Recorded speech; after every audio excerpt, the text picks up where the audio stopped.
My sister told me to dress up for dinner and then humiliated me in front of the family. I thought my sister was finally trying to include me. She said, "It's an upscale restaurant, please dress up this time."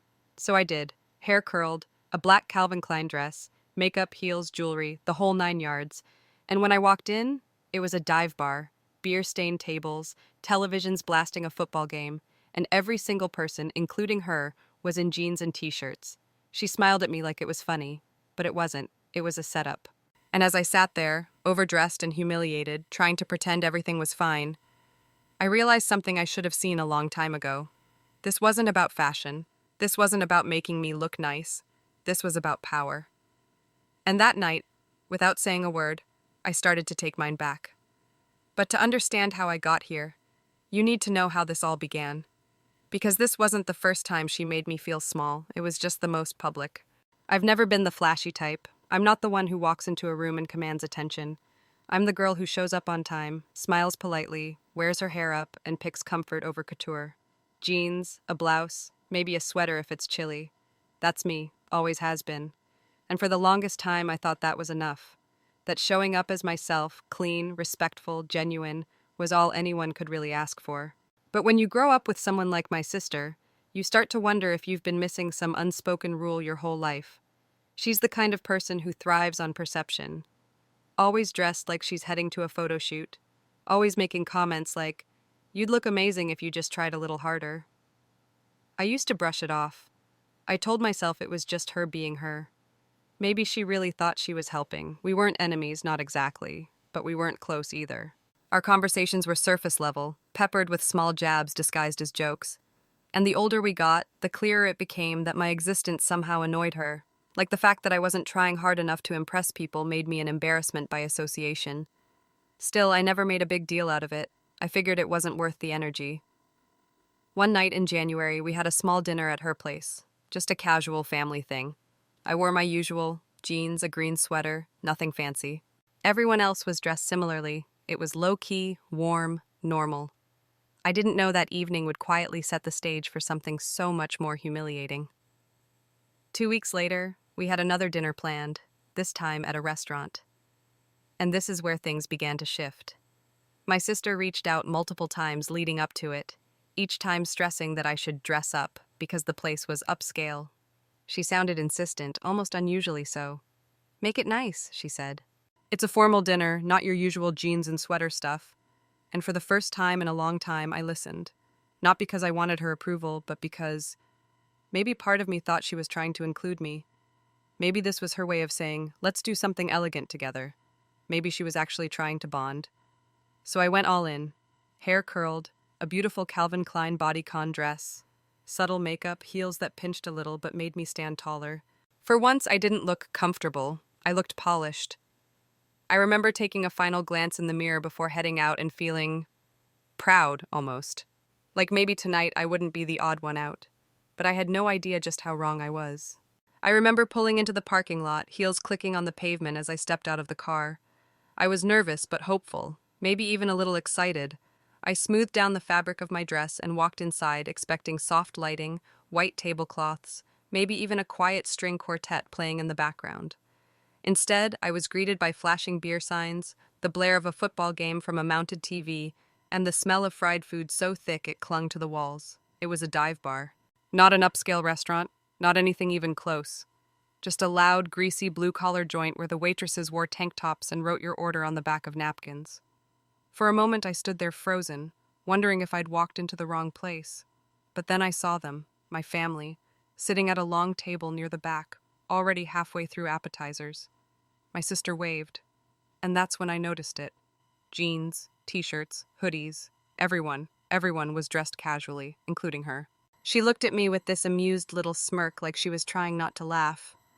I could feel the heat rush up my neck, not from embarrassment alone, but from the slow realization that this wasn't a mistake.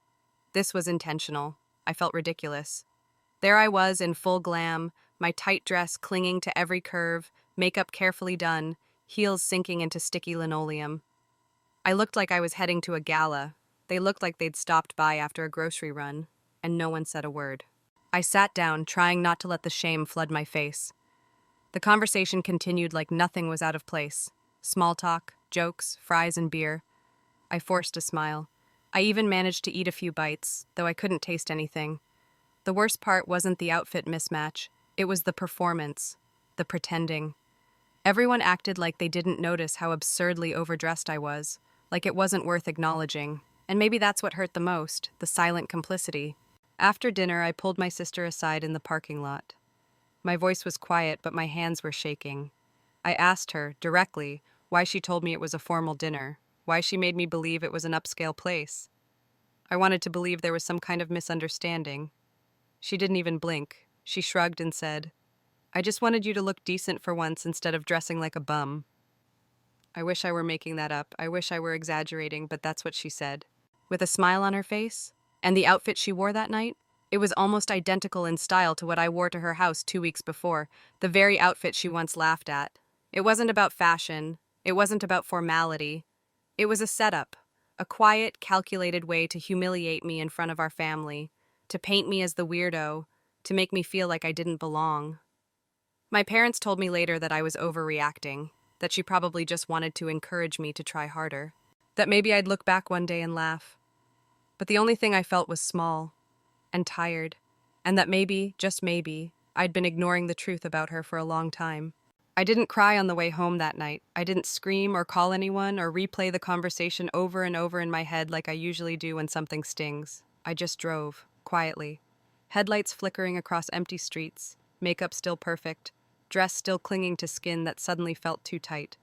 But when I got home, I sat on the edge of my bed, heels still on, and stared at my reflection for what felt like an hour, and then just like that it hit me, hard, all at once. The shame, the ache in my chest, the tightness in my throat. And the tears came, because it wasn't just the dress. It wasn't just the fake dinner or the cheap bar or the mocking comment. It was everything that had led up to that night. All the little digs, all the side eyes, all the just being honest comments that I'd swallowed down over the years like bitter pills. It was the years of trying to be the bigger person, of keeping the peace, of assuming she meant well when deep down I knew better. I was tired of giving her the benefit of the doubt. I was tired of pretending this was just sisterly teasing. I was tired of trying to prove I was good enough to someone who seemed committed to seeing me as less. And maybe what hurt the most was that she knew she could do this. She knew I wouldn't make a scene, that I wouldn't storm out, that I'd sit there quietly, humiliated, and pretend it was all fine just to keep the dinner moving smoothly. She counted on that. She counted on my silence. And she wasn't wrong. I didn't fight back. I didn't raise my voice. I just melted into the wallpaper like I always do, smiling while swallowing the humiliation like it was part of the meal. I thought about all the times I'd shown up for her, even when I didn't want to.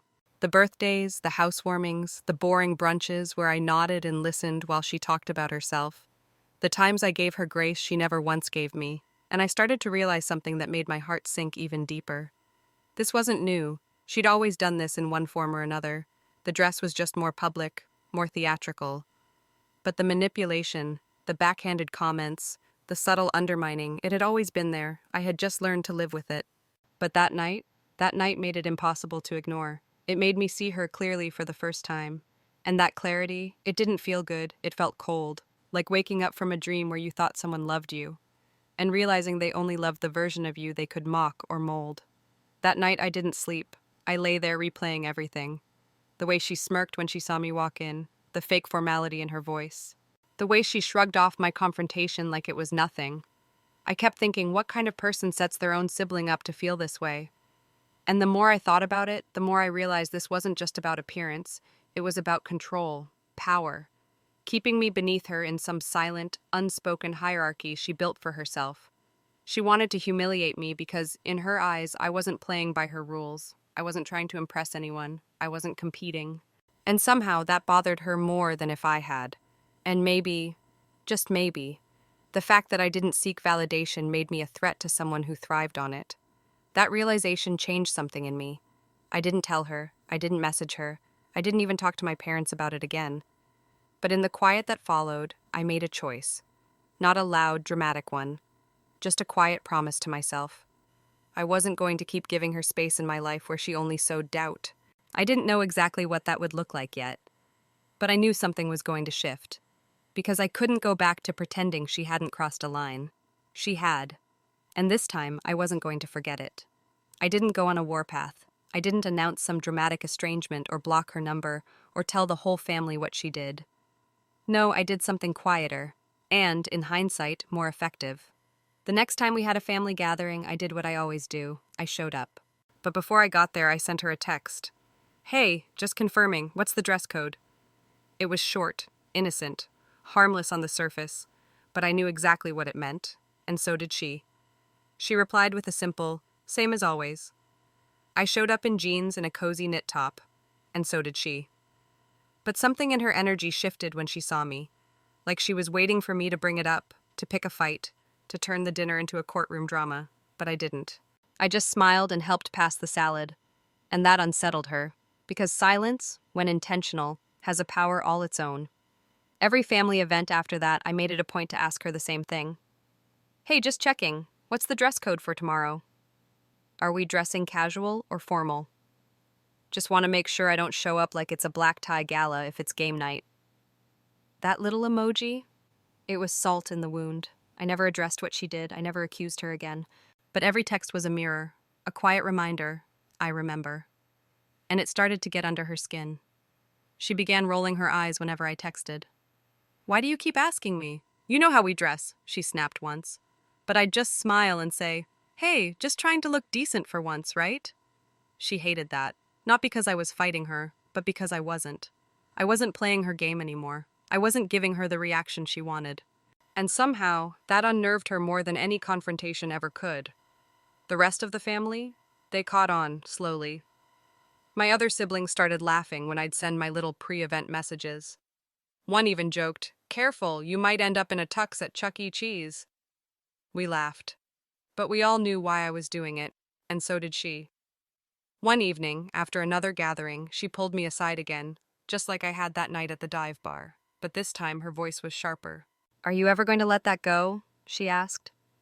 I looked her straight in the eye, and for the first time I didn't flinch. I said, probably not, but I've let you go. She stared at me, and for a second I saw it, the realization, the flicker of awareness that she no longer had any real power over me. Not through shame, not through fashion, not through silence. She turned and walked away without saying another word, and I felt something lift off my shoulders. Not revenge, not even triumph, just release. Because I wasn't fighting for her approval anymore. I wasn't dressing to match her expectations. I wasn't filtering myself through her judgment. I was done explaining who I was, or why I wore what I wore, or why I didn't care about being the most polished person in the room. I was just me. And for the first time, that felt like enough. What started as a passive-aggressive jab at a family dinner turned into something else entirely, an awakening, a subtle reclaiming of boundaries that I'd let her blur for far too long. And all it took was a few simple questions, asked with a smile. T's funny how power shifts without anyone noticing. There was no explosion, no screaming match, no grand apology, just a slow, silent unraveling of the dynamic she had carefully built over the years. One where she stood tall by pushing me down a little further each time. And now I think she feels it. She feels... At family dinners, she doesn't joke about my outfits anymore. She doesn't try to play stylist or toss backhanded compliments my way. If anything, she avoids commenting altogether, like she doesn't know what version of me might show up, and that uncertainty makes her nervous. I've stopped texting her about the dress code, not because I forgot, but because I don't need to anymore. The point was never really about the clothes. It was about reminding her and myself that I saw what she did, that I wasn't going to ignore it, that I'd never again give her the benefit of the doubt after she weaponized something as small as a dress to humiliate me in front of people I loved. She doesn't laugh quite as freely around me now. Maybe it's discomfort, maybe it's guilt, or maybe it's just the realization that I'm not playing her game anymore. And I've never felt more peaceful. I still wear what makes me comfortable. I still show up in sweaters and jeans, barefaced if I feel like it, hair in a bun, no filters, no pretense. But now I wear them without apology, without shame, because I finally realized I was never the one who looked out of place. She was. And the most satisfying part of all, I didn't have to destroy her. I didn't have to embarrass her back, or turn the family against her, or wage a war. I simply stepped out of the role she kept trying to trap me in, and she couldn't follow. The power she had over me only existed because I kept giving it to her. Once I stopped, there was nothing left for her to stand on. We still see each other, we're still in the same room sometimes. But now there's a distance, not one made of bitterness, but of clarity. I'm not waiting for her to change. I'm not hoping for her approval. And I'm certainly not dressing for her anymore. Maybe one day she'll realize what she did, maybe not, but that's not my burden anymore. I've learned that sometimes healing doesn't look like confrontation. Sometimes it looks like walking into a room exactly as you are, and not caring who's watching.